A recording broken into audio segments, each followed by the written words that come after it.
Bienvenido. Ponte cómodo porque esto apenas comienza. Los encadenados.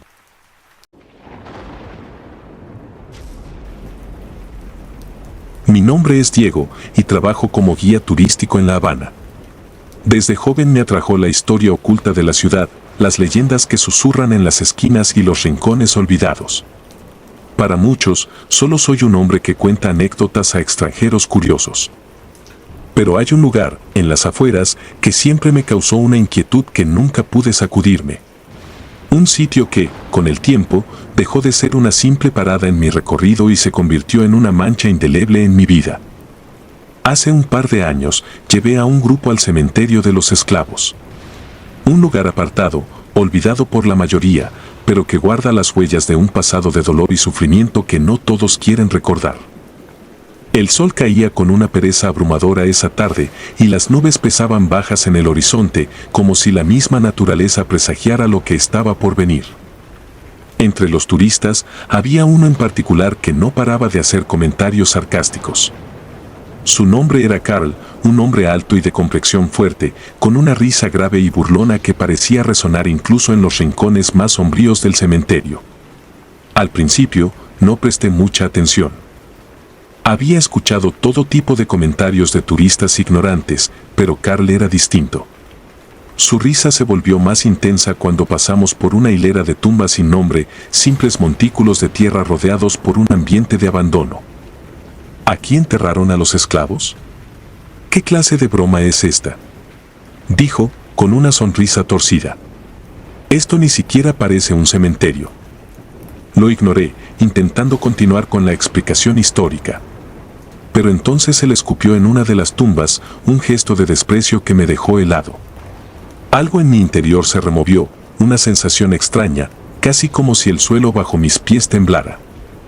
Miré a mi alrededor, esperando que alguien más sintiera lo mismo, pero el resto del grupo seguía caminando, ajenos a lo que acababa de suceder.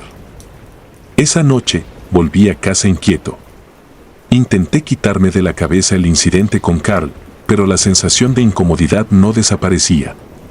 Me acosté temprano, esperando que el sueño me diera algo de paz.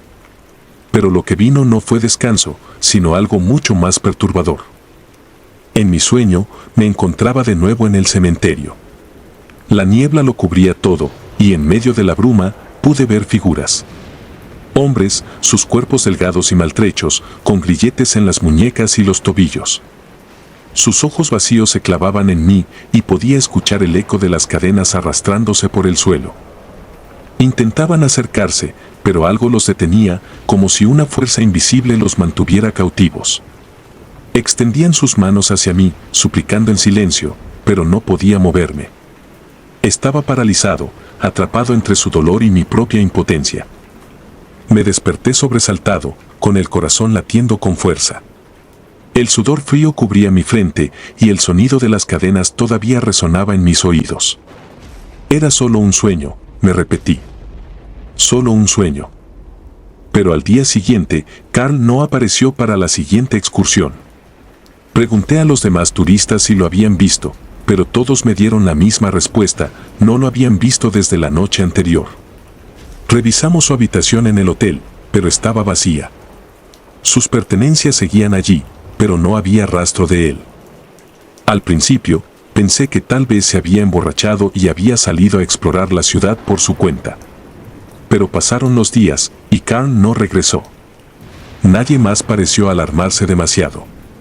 En La Habana, los turistas desaparecían de vez en cuando, ya fuera por algún lío o por decisiones imprudentes.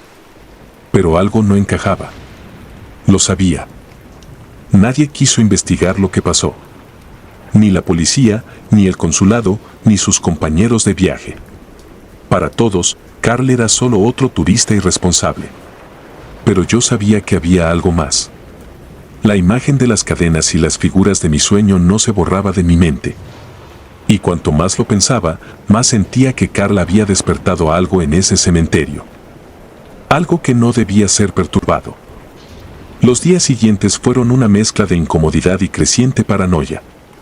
Cada vez que cerraba los ojos, veía a esos hombres encadenados, sus rostros desfigurados por el sufrimiento, sus manos extendidas hacia mí. Y cada vez me sentía más atrapado en su mirada. Como si ellos supieran algo que yo no, como si estuvieran intentando decirme algo importante, algo que no podía entender. Una noche, incapaz de soportar la presión, decidí regresar al cementerio. Era casi medianoche cuando llegué. La luna llena iluminaba débilmente el paisaje, dándole un aire espectral. Caminé entre las tumbas, el aire estaba quieto, denso. Sentía que algo me observaba, algo oculto en las sombras. Me detuve frente a la tumba donde Carl había escupido. Mi corazón latía con fuerza. No sabía exactamente qué esperaba encontrar, pero algo en mi interior me empujaba a estar allí. De repente, el aire se volvió más frío y escuché un ruido que me hizo estremecer, el arrastre de cadenas. Giré lentamente y lo vi. Una figura alta y encadenada, cubierta de sombras. No podía verle el rostro con claridad, pero sabía que era uno de los hombres que había visto en mi sueño. Su presencia era abrumadora, como si el peso de siglos de sufrimiento cayera sobre mí. Intenté retroceder, pero mis pies no respondían. Estaba atrapado, igual que en mis pesadillas. La figura levantó una mano, y el sonido de las cadenas llenó el aire. En ese momento, entendí lo que querían. No era solo Carl quien había profanado el lugar, quien había traído su ira sobre nosotros. Yo también era responsable. Por años, había llevado turistas a ese sitio, ignorando el dolor que emanaba de la tierra, tratando el cementerio como una simple atracción más. Nunca había reconocido lo que realmente era, un lugar de lamento, de sufrimiento eterno. De repente, una ráfaga de viento fuerte me empujó hacia atrás, y las cadenas resonaron con un eco profundo, casi como un grito. Caí de rodillas, y cuando miré nuevamente, la figura había desaparecido. El aire volvió a la calma, pero yo no era el mismo. Sabía que había cruzado un umbral, uno del que no había retorno. Desde esa noche, dejé de llevar turistas al cementerio. Intenté advertir a otros guías, contarles lo que había visto, pero nadie me creyó. Algunos se reían, otros me miraban con preocupación, pensando que había perdido la cordura. Pero yo sabía la verdad. Poco a poco, mi vida comenzó a desmoronarse. Perdí mi trabajo, mi casa, y mi salud empezó a deteriorarse. Las pesadillas no cesaban, y en cada una de ellas, los hombres encadenados se acercaban más y más. Ya no me pedían ayuda, ahora me señalaban, me culpaban. Un día, al despertar, encontré marcas de cadenas en mis muñecas y tobillos, como si algo o alguien me hubiera atado durante la noche. El terror se apoderó de mí, pero ya no quedaba nadie a quien contarle lo que me sucedía. Estaba solo, atrapado en un ciclo de horror que no tenía fin. Y mientras escribo esto, escucho nuevamente el eco de las cadenas arrastrándose, cada vez más cerca. Sé que no hay escapatoria. Al final, todos los que hemos profanado ese lugar, de una u otra forma, estamos condenados. El silbón de la montaña. Mi nombre es Ignacio, y esta historia ocurrió en 2010, en la cordillera de los Andes. No es fácil escribir esto, pero lo siento como una necesidad, una especie de catarsis que he postergado durante demasiado tiempo. Aún hoy, cuando cierro los ojos, puedo oír ese maldito silbido que nunca dejó de resonar en mi cabeza. Me lo enseñó mi abuelo, lo contaba como parte de las tantas leyendas que compartía en las noches, en las reuniones familiares. El silbón. Un espíritu que, según él, vagaba por montañas y llanuras, un alma en pena que anunciaba la muerte con su silbido. Decía que si lo oías cerca, en realidad estaba lejos. Y si lo escuchabas lejos, estaba más cerca de lo que creías. Lo tomaba como una historia más de las que alimentan los miedos rurales, algo para asustar a los niños antes de dormir. Me fascinaban esos cuentos, claro, pero no dejaba de verlos como mitos. Sin embargo, todo cambió en aquella noche helada, una noche que no puedo borrar de mi memoria. Era finales de mayo, y junto con un grupo de amigos decidimos hacer una caminata por las montañas. El plan era acampar 2 noches y luego regresar. Nos acompañaba un guía, Carlos, un tipo robusto y curtido por la montaña, que parecía conocer cada rincón de esa cordillera. Éramos 5 en total: Martín, un amigo de la infancia; Alejandro, un compañero de la universidad; Fabián, que recién conocía; y por supuesto, Carlos. Llegamos al primer campamento sin problemas. Las vistas eran impresionantes y el aire, aunque frío, estaba limpio. Durante la tarde, el clima era agradable, con el sol bañando las cumbres nevadas. Charlábamos alrededor de la fogata, bromeábamos y bebíamos algo de whisky para contrarrestar el frío. Carlos contaba historias sobre escaladores y montañistas que habían desaparecido en las alturas, relatos que, en su momento, tomábamos con incredulidad, como parte del folclore local. Pero esa noche, cuando todo quedó en silencio, ocurrió algo que, aunque entonces no le dimos importancia, marcó el inicio de la pesadilla. Cerca de la medianoche, un sonido extraño comenzó a filtrarse entre el viento. Era apenas audible al principio, pero claramente no era un ruido común. Un silbido. Un tono agudo que parecía juguetear entre las ráfagas del aire, como si estuviera siendo arrastrado por la brisa. Todos lo escuchamos, aunque nadie lo mencionó de inmediato. Era un sonido errático, fluctuante, difícil de ubicar. Por momentos parecía provenir del sur y al instante siguiente, del este. Mi piel se erizó sin saber por qué. «Es solo el viento», dijo Carlos, cortante, como si con esas palabras pudiera desterrar cualquier otra interpretación. Quise creerle, pero algo en mí se resistía. Algo en ese silbido despertaba un terror que no podía explicar. Me quedé acostado en mi saco de dormir, los ojos abiertos, incapaz de relajarme. Por más que intentara concentrarme en el crujir del fuego o en el murmullo de mis amigos al dormir, el silbido persistía, casi imperceptible pero constante. Cerraba los ojos, pero el sonido me envolvía, como si estuviera dentro de mi cabeza.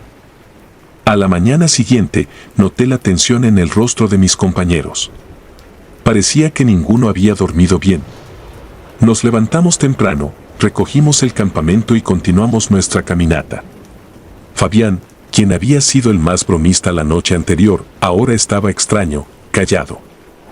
Alejandro se le acercó para preguntarle si se sentía bien, pero Fabián solo asintió, evitando el contacto visual. La jornada fue dura. El terreno se tornaba más empinado y el clima más hostil. Al llegar al punto donde debíamos pasar la segunda noche, el viento había comenzado a arreciar con fuerza. Armamos las carpas lo mejor que pudimos y nos refugiamos rápidamente en ellas. No había ánimo para charlas esta vez. El cansancio, el frío y ese maldito silbido, que había vuelto al caer la tarde, nos mantenían en un estado de alerta sorda. Esa noche, lo que era una inquietud latente se convirtió en terror palpable. El silbido, al que ya nos habíamos resignado, cambió. Se hizo más fuerte, más claro. Ya no era el viento, lo sabía. Este sonido tenía una dirección, una intención. Martín, que dormía junto a mí en la misma carpa, se removía inquieto y en un momento dado, me susurró. ¿Lo escuchas? Sí, respondí, aunque ya no había necesidad de decirlo. Sabía que todos lo escuchaban. El sonido, agudo y largo, parecía venir de todas partes. No importaba dónde miraras, parecía rodearnos, envolvernos en su eco. Sentí como mi corazón comenzaba a latir más rápido. Mi respiración se volvió pesada, como si el aire de la montaña se hubiera vuelto denso de repente. No podía escapar de ese sonido. Luego, el silencio. Un silencio que no fue natural, como si el mismo viento hubiera decidido guardar silencio para dejarnos escuchar algo más. Fue entonces cuando Fabián, que compartía la otra carpa con Alejandro, comenzó a murmurar. No pude entender lo que decía, pero sonaba asustado, fuera de sí. Carlos se levantó, saliendo de su saco, y abrió la carpa de un tirón. ¿Qué pasa?, preguntó en voz baja, pero con autoridad. Nadie respondió al principio, y luego escuchamos a Alejandro balbucear. Se fue afuera. Carlos y yo nos miramos, sin necesidad de hablar. Salimos de las carpas con rapidez, iluminando el entorno con nuestras linternas. El viento nos golpeaba con furia y la sensación de frío era aún más intensa fuera del refugio. Miramos a nuestro alrededor, pero no había rastro de Fabián. Lo llamamos una y otra vez. La voz de Carlos se alzaba entre el viento, pero no había respuesta. Nos dispersamos lo suficiente como para no perdernos de vista, pero lo que hallamos fue mucho peor que el silencio. A los pies de un acantilado, donde el terreno caía abruptamente, encontramos su mochila. Estaba intacta, tirada allí como si la hubiera dejado a propósito. No había señales de lucha, ni huellas de que hubiera corrido. Simplemente, desapareció. Alejandro llegó corriendo, pálido y respirando con dificultad. Balbuceaba algo que no entendía al principio, pero cuando lo calmamos, dijo lo que nadie quería escuchar. Antes de salir, dijo que alguien lo llamaba, alguien silbaba, lo escuchaba muy cerca. En ese momento, supe que no era el viento, ni la paranoia por la altitud o el frío. No era solo una leyenda. El silbón, o lo que fuera aquello, estaba con nosotros. La caminata de regreso fue una agonía. No dormimos esa noche. Al amanecer, después de horas de búsqueda infructuosa, decidimos que debíamos regresar por ayuda. Nadie pronunció el nombre de Fabián, como si al mencionarlo lo confirmáramos perdido para siempre. Mientras descendíamos, el silbido nos acompañaba, distante, burlón. Al llegar al pueblo, denunciamos la desaparición. Se organizó una búsqueda, pero jamás encontraron su cuerpo. Solo su mochila, abandonada al borde del precipicio. Para las autoridades, fue un accidente, una muerte más en la montaña. Pero para mí, para nosotros, sabíamos que había sido algo más. Ahora, años después, sigo escuchando ese maldito silbido. A veces, cuando estoy solo en casa o caminando por algún lugar tranquilo, resuena a lo lejos. Casi imperceptible, pero siempre presente, como un recordatorio de que hay cosas que no entendemos, que no podemos explicar. No sé si fue el silbón o algún otro espíritu perdido en esas montañas, pero sé que algo nos acechaba esa noche. Algo que aún no me ha dejado en paz.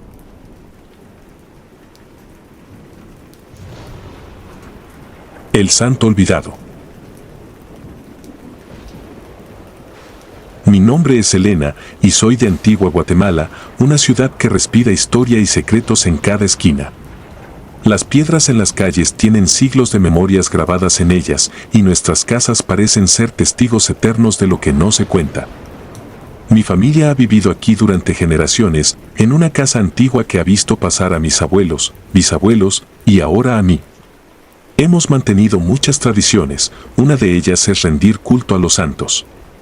Siempre ha sido una costumbre, casi un deber, que en cada rincón de nuestra casa haya una vela encendida ante algún santo. Mi abuela se encargaba de eso cuando vivía. Sin embargo, había uno del que nunca se hablaba. El santo olvidado. Recuerdo haber oído ese nombre una vez cuando era niña. Estaba jugando en el patio, y por accidente derribé una pequeña figura de cerámica que se encontraba detrás de un altar. Cuando pregunté quién era, mi abuela me apartó con rapidez y me ordenó no tocarlo nunca más. Su rostro estaba marcado por un miedo que no supe entender entonces, pero que dejó una marca en mi memoria. Desde ese día, el santo olvidado fue una figura prohibida, relegada a las sombras de la casa. Pasaron los años, y después de la muerte de mi abuela, fui yo quien quedó encargada de mantener las tradiciones. El tiempo desdibuja los recuerdos, y aunque seguía encendiendo velas para los santos, el santo olvidado continuaba allí, casi invisible en su rincón oscuro. Sin embargo, la curiosidad es una serpiente que se enrosca lenta pero firme en la mente. Con el pasar de los días, me encontraba observando esa figura cada vez con más frecuencia, preguntándome cuál era la verdadera razón de su silencio.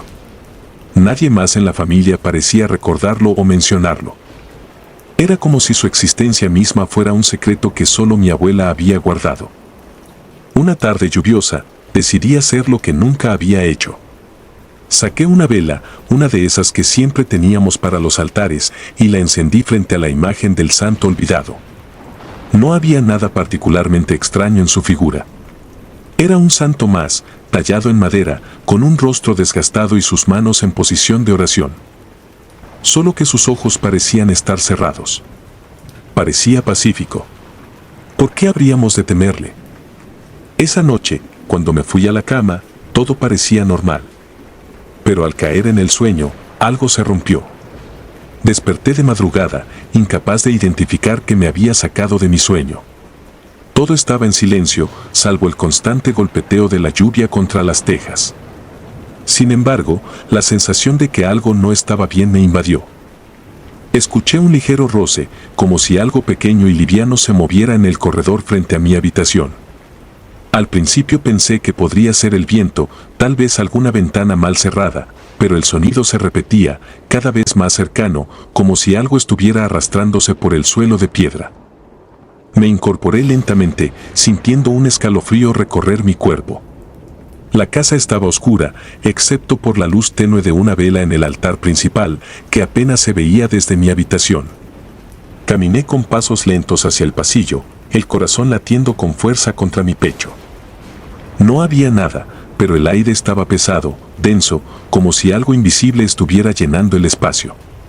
A medida que me acercaba al altar donde había dejado la vela para el santo olvidado, noté que la llama ya no estaba.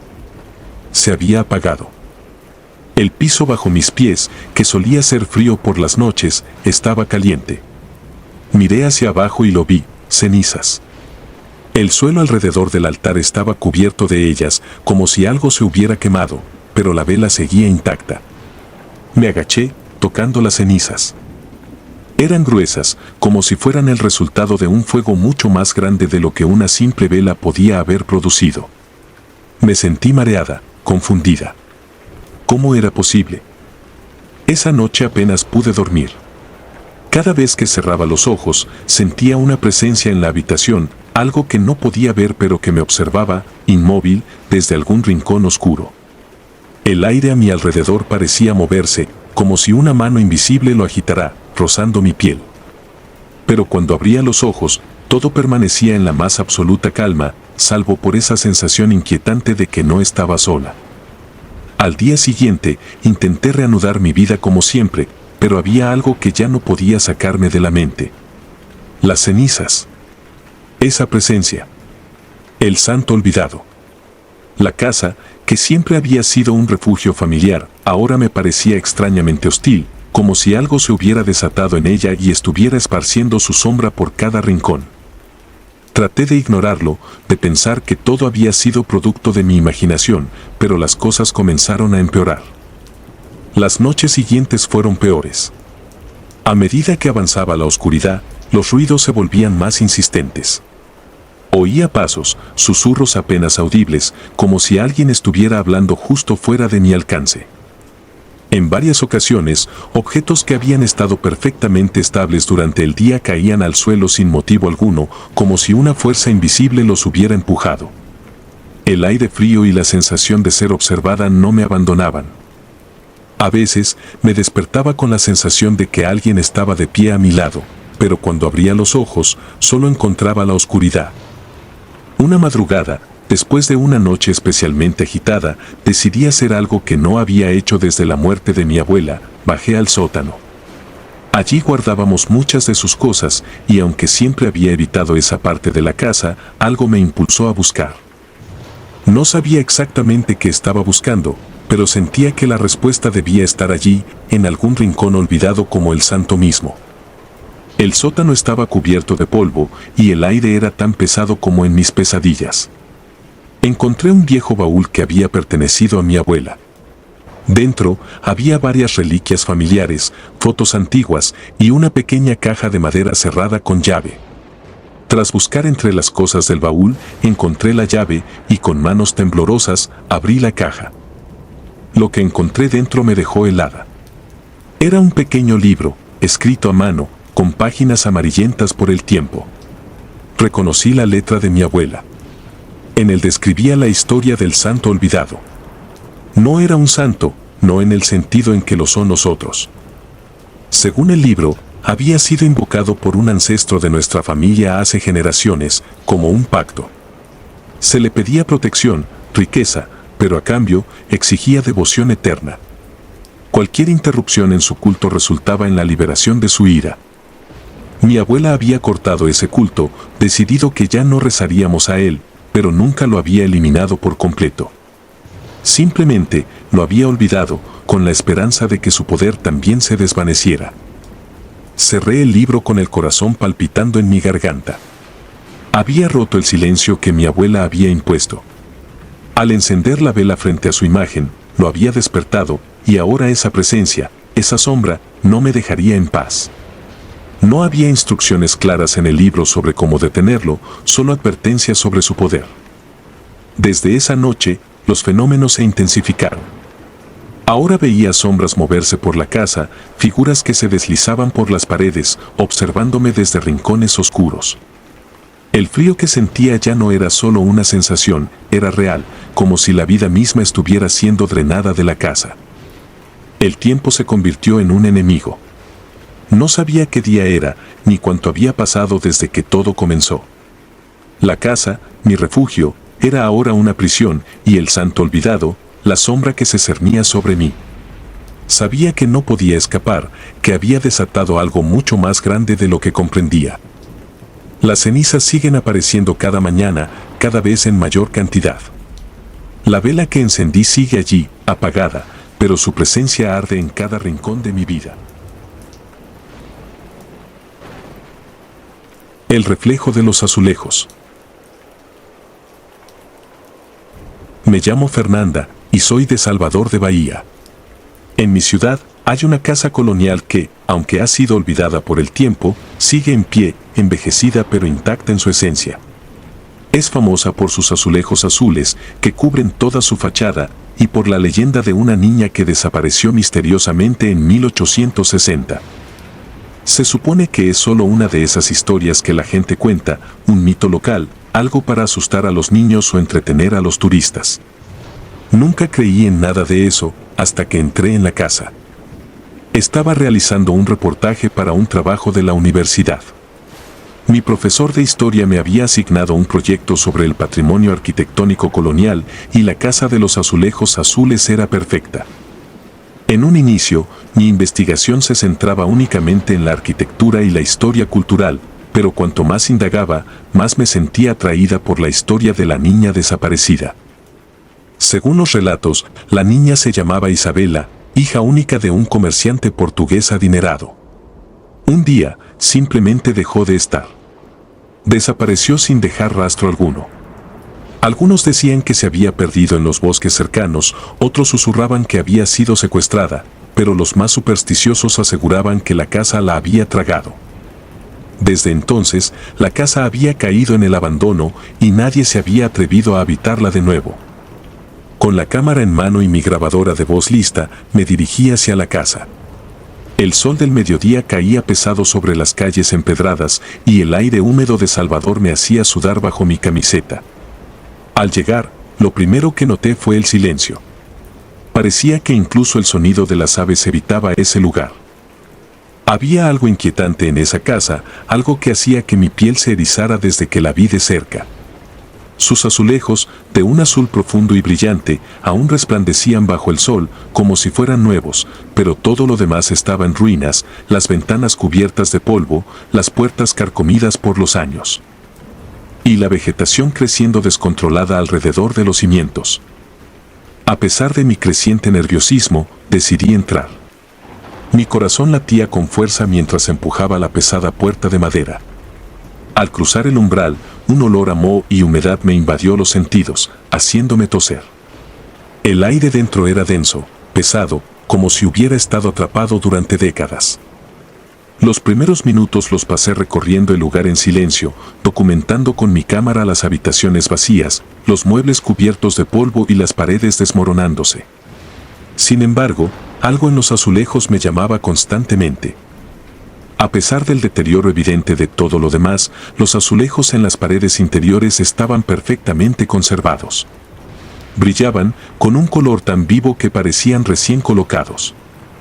Me detuve frente a uno de ellos, fascinada por su intrincado diseño.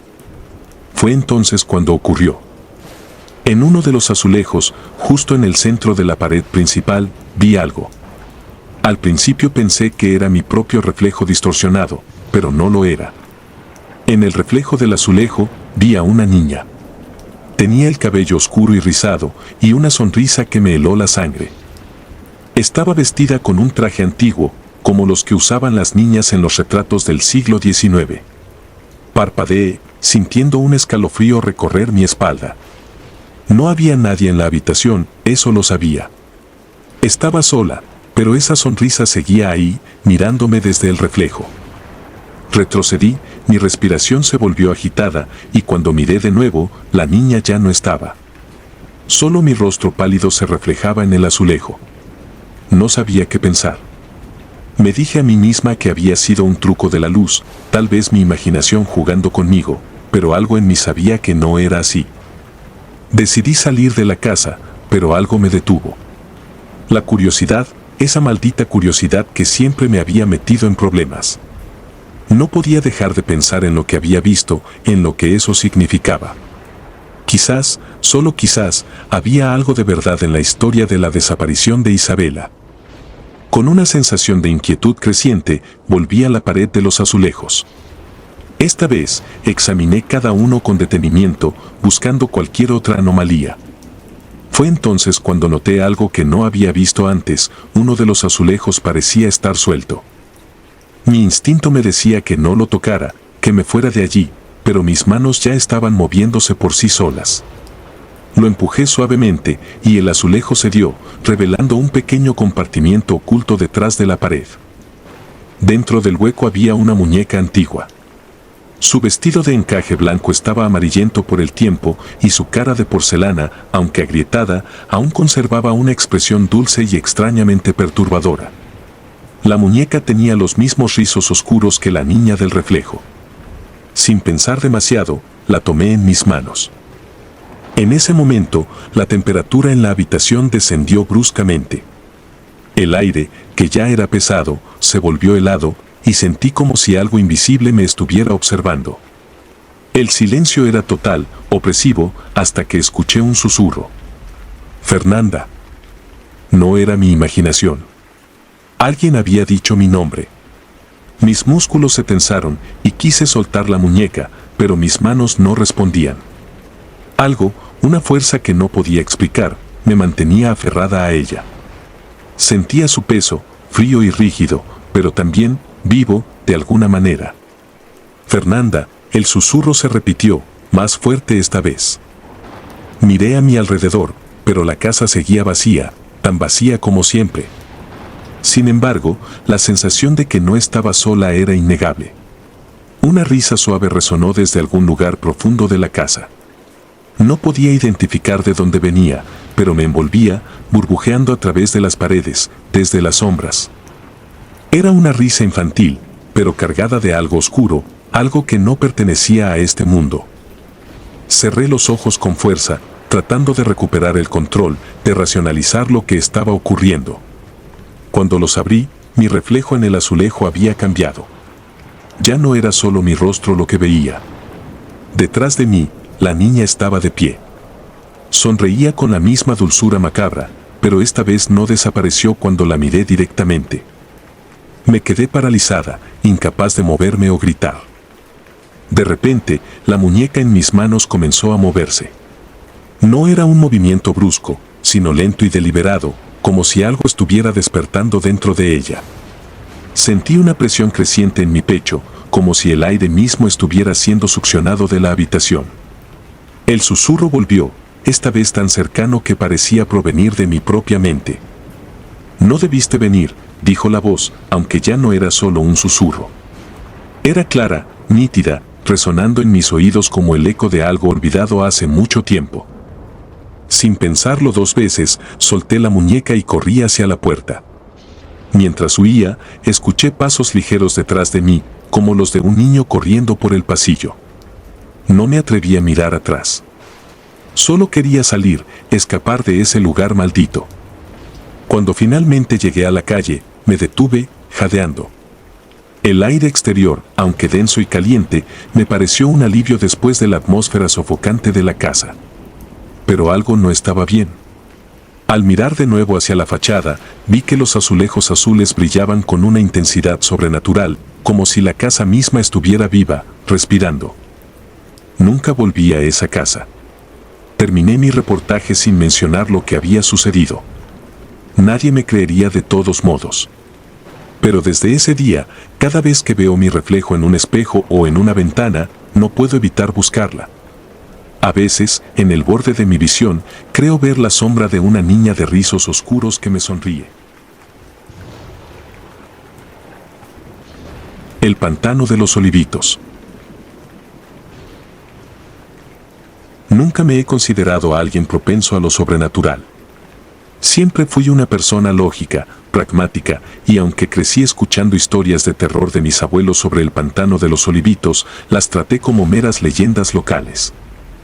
Sin embargo, lo que ocurrió aquella noche de 2005, cuando fui de campamento con unos amigos, sigue atormentándome hasta hoy.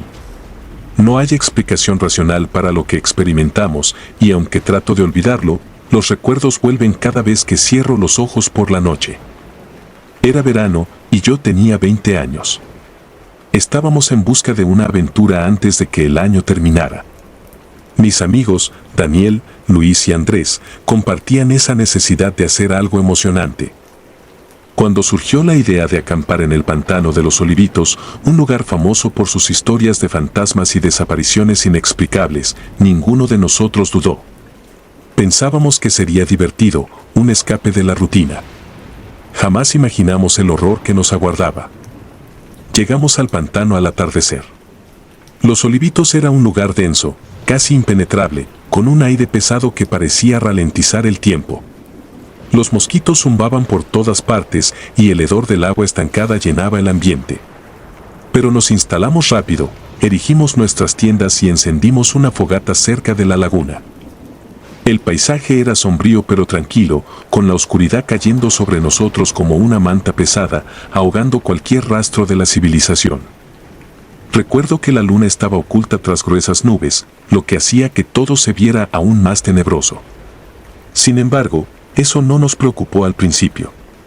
Después de todo, estábamos allí por la adrenalina, la aventura y, en cierto modo, la prueba de que éramos valientes. La noche avanzó entre risas y bromas, como cualquier otro campamento entre amigos. Para nosotros, lo más emocionante eran las historias que contábamos sobre el pantano, exageraciones en su mayoría, mientras nos turnábamos para mantener la fogata encendida. Entonces, justo cuando el reloj bordeaba la medianoche, oímos las risas. Al principio, parecían lejanas, como si vinieran de algún rincón oculto del pantano, pero rápidamente nos dimos cuenta de que provenían de la laguna. No eran nuestras voces, ni tampoco algo que uno de nosotros hubiera generado como una broma. Eran risas extrañas, suaves pero perturbadoras, como si fueran el eco de algo que nunca debió ser oído. Daniel se levantó, entre risueño y escéptico, y nos animó a investigar. ¿Quién más podría estar por allí a esa hora? Nos levantamos todos y nos acercamos a la orilla de la laguna. Lo que más me inquietó en ese momento no fue la oscuridad del agua ni la densa neblina que comenzaba a elevarse, sino el silencio absoluto que nos rodeaba, salvo por esas risas. A cada paso que dábamos, las risas parecían alejarse, como si jugaran con nosotros. Intentábamos encontrar una fuente, pero cuanto más nos acercábamos al agua, más lejanas parecían. Nos miramos entre nosotros con incomodidad. Ya no parecía gracioso. Fue entonces cuando el eco comenzó. Al principio, era apenas perceptible. Cada palabra que decíamos se repetía, pero no como un eco normal. Era más lento, como si algo estuviera repitiendo nuestras voces, imitando nuestras inflexiones pero de manera distorsionada, grotesca. Luis fue el primero en notarlo. ¿Escuchan eso?, dijo, y apenas unos segundos después, el eco devolvió, ¿escuchan eso? Pero sonaba diferente. Era su voz, sí, pero con un tono apagado, hueco, como si alguien o algo estuviera probando cómo hablar como él. Retrocedimos, nerviosos. Fue en ese momento cuando lo vimos. A unos metros de la orilla, justo donde la neblina comenzaba a desvanecerse en la oscuridad del pantano, apareció una figura. No puedo describir exactamente qué era lo que vimos, pero sé que no era humano. Tenía la forma de una persona, pero deformada, alargada de manera antinatural. Su boca estaba completamente abierta, un agujero negro que parecía consumir todo el sonido a su alrededor, y aunque no emitía ningún sonido, era evidente que estaba gritando. No tenía ojos, solo dos cuencas vacías que, a pesar de no vernos directamente, sentíamos que nos observaban. Cada segundo que pasaba, la figura parecía acercarse más, aunque no se movía realmente. No caminaba ni flotaba. Simplemente estaba allí, pero con cada parpadeo, la distancia entre nosotros y esa cosa se acortaba. El pánico nos invadió. Grité que debíamos irnos, pero mis palabras fueron tragadas por el eco distorsionado, como si el pantano mismo las repitiera. Debemos irnos, devolvió la oscuridad, pero en una voz que no era mía. Corrimos de vuelta al campamento, pero en ese momento todo se sentía irreal. El suelo bajo nuestros pies parecía hundirse ligeramente con cada paso, como si el pantano intentara absorbernos. Luis tropezó y cayó, y por un segundo pensé que lo habíamos perdido. Cuando lo ayudamos a levantarse, su rostro estaba pálido, sus ojos desorbitados como si hubiera visto algo que nosotros no podíamos ver. «Está aquí», murmuró, pero ninguno de nosotros preguntó a qué se refería. No hacía falta. Llegamos al campamento, recogimos nuestras cosas a toda prisa y corrimos hacia el auto sin mirar atrás. En el camino, las risas seguían, ahora más cercanas, casi entremezclándose con el sonido de nuestras pisadas. Nunca antes había sentido un miedo tan abrumador, tan visceral, como si el mismo aire que respirábamos estuviera contaminado por la presencia de esa cosa. Salimos del pantano, dejando todo atrás, y no paramos hasta llegar a casa de Daniel. Nadie habló durante el trayecto. Sabíamos que lo que habíamos presenciado no tenía explicación. Cada uno de nosotros estaba en shock, tratando de procesar lo imposible. Los días siguientes fueron extraños. No hablamos del tema, pero era evidente que todos estábamos afectados. Andrés dejó de responder nuestras llamadas y Luis, quien había sido el más afectado, cayó en una especie de depresión. Fue entonces cuando empezamos a investigar más sobre el pantano. Descubrimos historias que jamás habíamos oído antes, relatos de desapariciones, figuras que se aparecían en la niebla y ecos que repetían las voces de quienes osaban acercarse a la laguna. Uno de los relatos me dejó helado. Hablaba de un hombre que había muerto en el pantano hacía más de 100 años, un hombre cuyas últimas palabras fueron escuchadas como un eco por sus compañeros antes de que desapareciera sin dejar rastro. Dicen que su espíritu quedó atrapado allí, repitiendo las voces de quienes se acercan, buscando algo. No sé si esa figura que vimos era él. No sé si lo que escuchamos fueron los ecos de un alma perdida o algo mucho peor. Lo único que sé es que desde esa noche, nada volvió a ser lo mismo.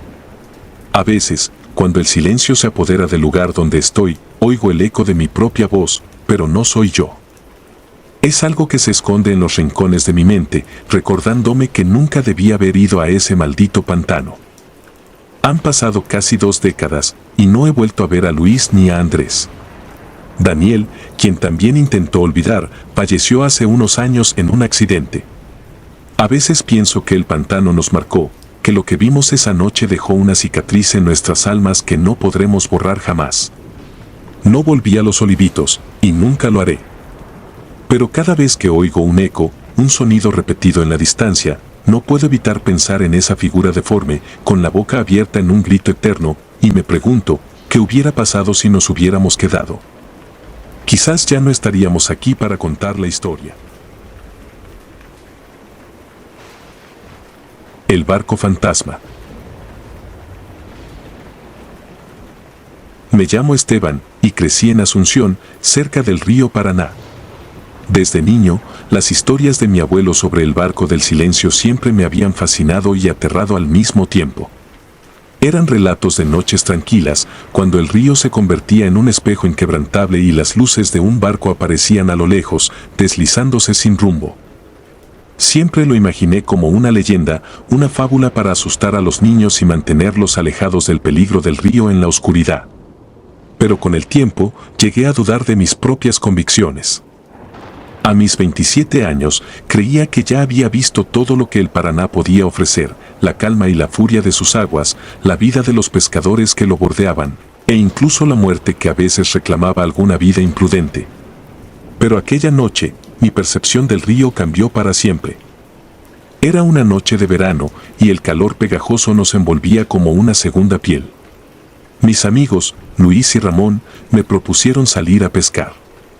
El aire era tan pesado que parecía detener el tiempo, y el río, casi inmóvil, reflejaba la luz de la luna como un espejo negro.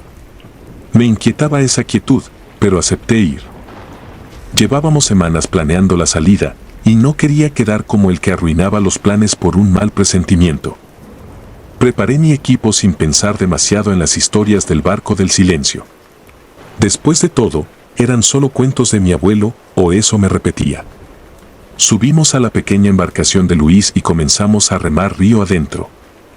Las primeras horas transcurrieron en calma, entre el sonido de los remos y el ocasional chapoteo de algún pez saltando fuera del agua. Nos alejamos lo suficiente de la orilla como para que la única luz visible fuera la de la luna. Fue entonces cuando vimos las luces a lo lejos. Parecían pequeñas llamas danzando sobre la superficie del agua. Luis fue el primero en notarlo y señaló con la cabeza. ¿Ven eso?, preguntó en un susurro, como si no quisiera que el silencio de la noche lo escuchara. Miré hacia donde apuntaba y sentí un escalofrío recorrerme la espalda. Ahí estaban, 3 luces naranjas, parpadeando débilmente en la distancia. Lo primero que pensé fue que podía ser otro barco de pescadores. Era común verlos en estas aguas, pero había algo raro en esas luces. No se movían con el viento ni con la corriente. Permanecían fijas, como si estuvieran suspendidas en el aire. Podría ser una fogata en la orilla, sugirió Ramón, pero ni siquiera él parecía convencido. La orilla está demasiado lejos, respondí, con la voz más baja de lo que hubiera querido. Decidimos remar hacia las luces. Cuanto más nos acercábamos, más extraño se volvía todo. El río, que momentos antes parecía un espejo tranquilo, comenzó a agitarse ligeramente. Las pequeñas olas golpeaban el costado de nuestra barca con un ritmo irregular y el sonido del agua se hizo más fuerte, como un murmullo constante que venía de todas partes. No me gusta esto, murmuró Luis, pero ninguno de nosotros dejó de remar. Finalmente, llegamos lo suficientemente cerca como para ver el barco. O al menos, lo que quedaba de él. Era una embarcación grande, más antigua que cualquier otra que hubiera visto en mi vida. Su casco estaba cubierto de algas y barro, y las maderas crujían bajo la presión del agua.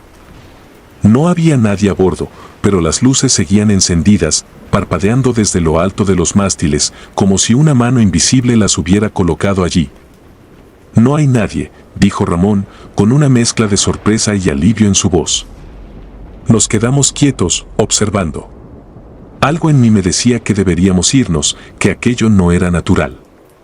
Pero la curiosidad pudo más, como si una fuerza invisible nos empujara a quedarnos. Amarramos nuestra barca al costado del viejo barco y subimos a bordo. El aire a bordo era diferente, pesado, como si el tiempo se hubiera detenido.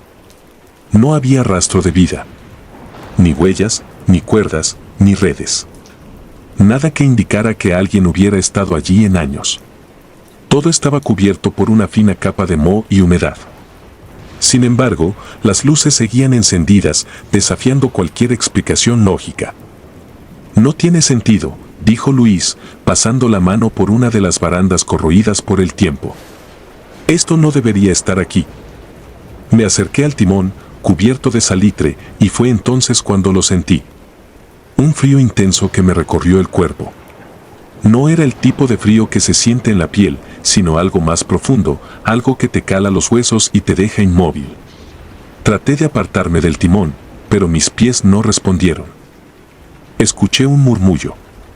Al principio pensé que era el agua golpeando el casco, pero luego me di cuenta de que no era eso. Era como si alguien susurrara mi nombre una y otra vez desde lo profundo del río. Me giré rápidamente, buscando a mis amigos, pero ya no los veía. La oscuridad se había apoderado del barco, y las luces, que antes nos habían guiado, habían comenzado a apagarse una a una. Luis. Ramón, llamé, mi voz temblando, pero no hubo respuesta. El murmullo se hizo más fuerte y las sombras a mi alrededor comenzaron a moverse, retorciéndose como si tuvieran vida propia. Sentí un terror primitivo, como si algo que no podía ver se acercara, una presencia antigua y hambrienta. De repente, el barco comenzó a inclinarse. Al principio, pensé que era mi mente jugando trucos, pero la inclinación se hizo más pronunciada. El agua comenzó a filtrarse por las rendijas del casco, subiendo rápidamente por mis pies. Intenté correr, pero mis piernas seguían sin obedecer. Estaba atrapado.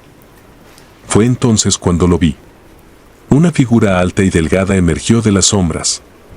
No tenía rostro, solo una silueta borrosa y oscura, como si estuviera hecha de la misma niebla que comenzaba a cubrir el barco. Extendió una mano hacia mí, y en ese momento supe que debía salir de allí o no volvería a ver la luz del día. Con un último esfuerzo, me lancé hacia el borde del barco y salté al agua.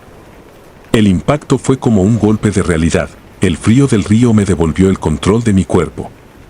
Nadé lo más rápido que pude, sin atreverme a mirar atrás. Sentía que algo me seguía, algo que no era de este mundo. Finalmente, llegué a nuestra barca. Ramón y Luis ya estaban allí, pálidos y temblando, pero vivos.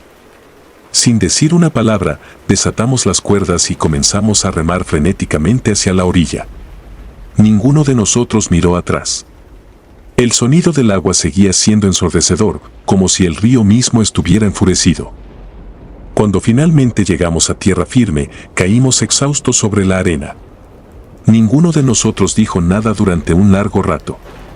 Solo el sonido de nuestras respiraciones entrecortadas rompía el silencio.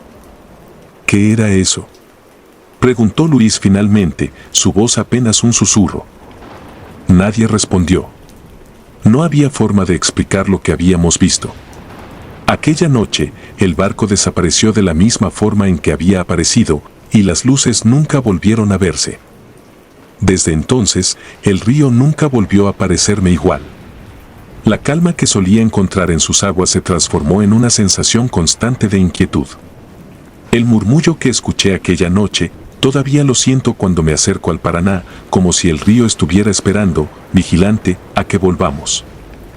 He intentado evitar pensar en lo que ocurrió, pero cada vez que cierro los ojos, veo esas luces naranjas danzando en la oscuridad y siento el frío de aquella figura observándome desde las sombras. Y sé, en lo más profundo de mi ser, que algún día, cuando el río esté lo suficientemente quieto, el barco del silencio volverá a buscarme. Los pasillos.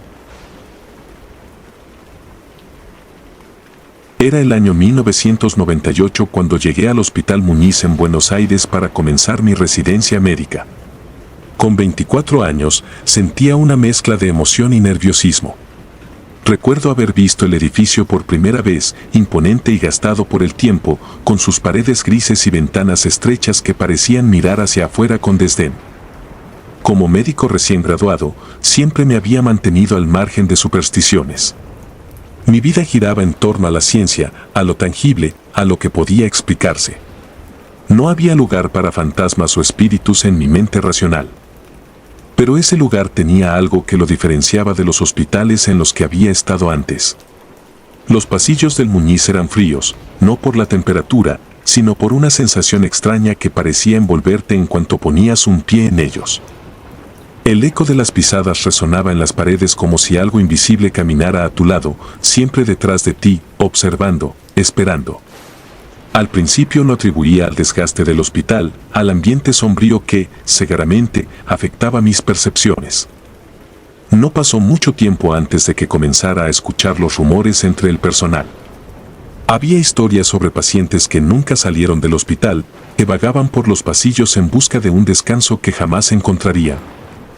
Lo que más me llamó la atención fue el relato de una enfermera que, según decían, había desaparecido una noche sin dejar rastro. Nadie recordaba exactamente cuándo sucedió, pero la historia se repetía en boca de enfermeras y médicos de turno. Una noche, simplemente no volvió a casa. Nunca más fue vista por nadie, al menos por nadie vivo. No presté demasiada atención a esas historias al principio. Pensé que eran exageraciones, cuentos que el personal se contaba entre sí para pasar el tiempo en turnos largos y agotadores. La vida en un hospital puede llegar a ser dura, y este no era la excepción. Veía a los pacientes entrar, algunos más graves que otros, y con el paso de las semanas me fui acostumbrando al ritmo frenético de la vida en el Muñiz. Pero hubo algo que nunca logré entender del todo: los gritos. Comenzaron en mi segunda semana de residencia. Eran gritos agudos, inhumanos, que se escuchaban durante la noche. Venían de algún lugar profundo del hospital, pero cuando preguntaba por ellos, nadie parecía haberlos oído. «Es solo tu imaginación», me decían mis colegas, o quizá fue algún paciente delirante. Sin embargo, yo sabía que esos gritos no eran los de una persona en dolor. Había algo más, algo que no podía explicar. Aún así, intenté ignorarlo, atribuirlo al cansancio. Una noche, durante mi turno de guardia, decidí investigar por mi cuenta. El hospital estaba casi vacío, excepto por los pacientes que dormían en sus habitaciones y el personal de turno que trabajaba en silencio. Los gritos habían comenzado de nuevo, esta vez más nítidos, más cercanos. Salí al pasillo con la linterna en mano, siguiendo el sonido. A medida que avanzaba, el eco de mis pasos resonaba de manera inquietante. Los gritos parecían guiarme hacia una de las salas más antiguas del hospital, una parte que ya no se utilizaba, al menos no oficialmente. El aire era pesado allí, y una sensación de opresión me envolvía el pecho. Mi respiración se aceleraba, pero mi curiosidad me empujaba a seguir adelante. Las luces parpadeaban de manera errática, y había un olor extraño en el aire, una mezcla de humedad y algo más, algo putrefacto. Al doblar una esquina, la vi por primera vez. Era una figura femenina, vestida con un uniforme de enfermera antiguo, de esos que ya no se usaban. Estaba de pie al final del pasillo, con la cabeza ligeramente inclinada hacia un lado, como si estuviera esperando. Al principio, pensé que era alguien del personal, tal vez una enfermera veterana. Pero cuando me acerqué, algo en ella me hizo detenerme en seco. Sus ojos. Eran dos pozos oscuros, vacíos, como si no hubiera vida tras ellos. Sentí un escalofrío recorrerme la espalda, y en ese instante supe que no estaba frente a alguien vivo. Quise retroceder, pero mis pies no respondían. La enfermera me miraba fijamente, inmóvil, pero había algo en su postura, algo que sugería una amenaza. De repente, comenzó a caminar hacia mí, lenta pero decididamente. Cada paso que daba resonaba en el suelo de manera extraña, como si no fuera del todo real, como si caminara entre este mundo y otro. Logré moverme justo a tiempo, corriendo de regreso por el pasillo de donde había venido. Mi corazón latía con fuerza, y mis manos temblaban mientras intentaba encontrar la salida. Los gritos habían cesado, pero el eco de sus pasos seguía resonando detrás de mí, acercándose. Sentía que la sombra de esa enfermera se pegaba a mí, como si no me dejara escapar. Al llegar a la puerta principal del ala abandonada, me detuve y miré hacia atrás. La figura ya no estaba, pero la sensación de su presencia seguía ahí, como una marca invisible en el aire. Desde esa noche, mi vida cambió por completo. Ya no podía dormir. Cada vez que cerraba los ojos, sentía que estaba allí, observándome desde algún rincón oscuro de mi habitación. A veces, escuchaba el eco de sus pasos en los pasillos vacíos, aunque sabía que no había nadie más conmigo. En otras ocasiones, despertaba con la sensación de que alguien estaba de pie junto a mi cama, mirándome, esperando. Intenté buscar explicaciones. Hablé con algunos de mis colegas más cercanos, pero la mayoría me miraba con escepticismo o simpatía, como si hubiera perdido la cordura. Pero había uno, un médico mayor, que me tomó en serio. Me contó que, muchos años atrás, hubo un incidente en el hospital.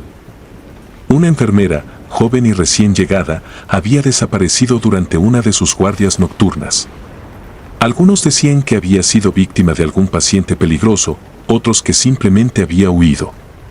Sin embargo, nunca encontraron su cuerpo. Lo más perturbador era que los relatos de su aparición habían continuado desde entonces, siempre con el mismo patrón: primero los gritos, luego la visión de la enfermera y finalmente una presencia que nunca desaparecía. Con el paso de los meses, traté de continuar con mi vida en el hospital. No volví a la zona antigua, pero sentía su presencia constantemente. Algunas noches, mientras revisaba a los pacientes, veía su sombra por el rabillo del ojo. Otras veces, al caminar por los pasillos vacíos, sentía una ráfaga de aire frío, seguida de ese olor desagradable que nunca pude identificar del todo. Mis colegas decían que me veía cada vez más demacrado, y aunque intentaba mantenerme funcional, sabía que algo me estaba consumiendo. Comencé a notar pequeños cambios en mi entorno. Cosas que desaparecían de mi casillero, como si alguien más hubiera estado ahí. Una vez, encontré una vieja fotografía en blanco y negro sobre mi escritorio. En la imagen se veía a una joven enfermera, con la mirada fija en la cámara, pero con esa misma expresión vacía que tanto me había aterrorizado. La dejé caer al suelo y salí corriendo de la habitación. Con el tiempo, mis supervisores notaron mi comportamiento errático. Me sugirieron tomar un descanso, tal vez trasladarme a otro hospital. Pero sabía que no importaba a dónde fuera, esa presencia me seguiría. La enfermera, o lo que fuera, había dejado una marca en mí. No era solo un fantasma, era algo más oscuro, algo que se alimentaba del miedo, algo que nunca me dejaría ir. Hoy, más de 25 años después de haber dejado el Muñiz, sigo sin poder dormir en paz. Algunas noches, aún escucho los gritos. Otras veces, despierto en medio de la noche y veo su sombra al pie de mi cama, observándome con esos ojos vacíos. He intentado reconstruir mi vida, pero la sensación de que nunca estoy solo me persigue constantemente. El Hospital Muñiz sigue ahí, imponente, con sus pasillos oscuros y llenos de secretos. Y yo, aunque ya no esté allí, sigo siendo una de sus víctimas. Si te gustaron los relatos, nos gustaría que nos apoyaras con un like o un comentario. Y si no estás suscrita o suscrito, te invito a que lo hagas para que no te pierdas los relatos y las historias de Mr. Terror Maligno sin más. Gracias por escucharnos, hasta el próximo video. Saludos.